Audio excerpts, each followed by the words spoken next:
ازيكم حبايبي، عاملين ايه؟ النهارده بالعلبه دي هنعمل فكره مفيده جدا.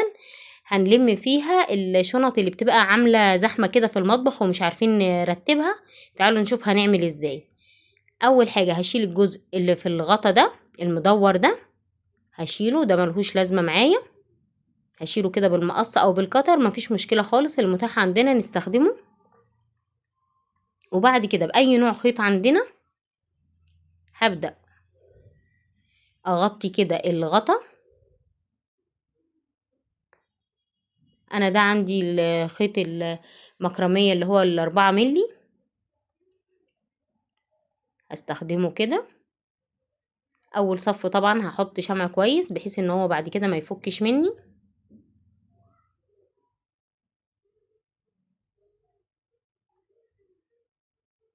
الطريقة سهلة خالص وبسيطة وهتنفعنا بصراحة، وهتبقى عملية جدا معانا في ترتيب كده وتنظيم الشنط اللي بتبقى عاملة زحمة في المطبخ على الفاضي.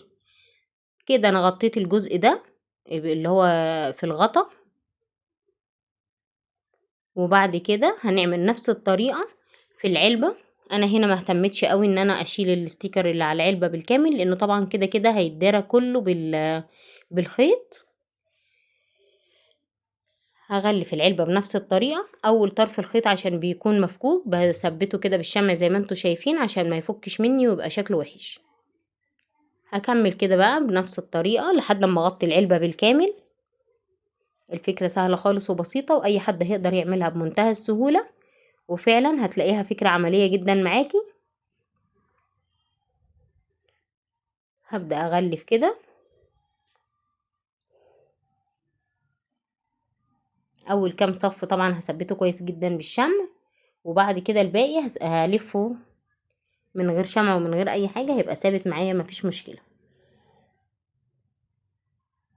كده تمام. غلفت العلبة بالكامل، وبعد كده هقص الجزء الزيادة خلاص اللي انا مش محتاجاه.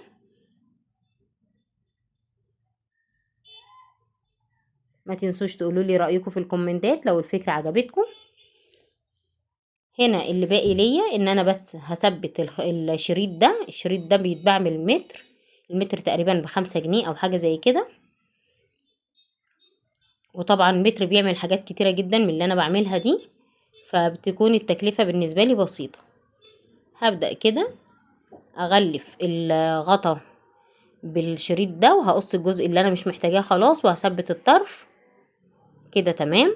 تعالوا نشوف بقى الاكياس هنعملها ازاي. الشنط قدامنا اهي. هبدأ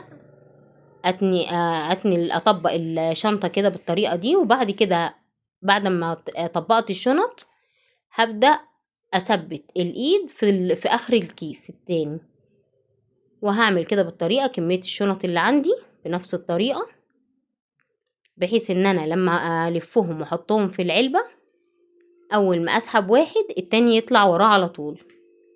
بصوا هعملهم زي بكرة كده، وهحطهم في العلبة. اول ما هسحب واحد التاني هيطلع وراه على طول، وهتبقى فكرة بالنسبة لي عملية جدا زي ما انتوا شايفين كده. ايه رأيكم؟ مستنية رأيكم في الكومنتات، واستنوني في فيديو جديد وفكرة جديدة. باي باي.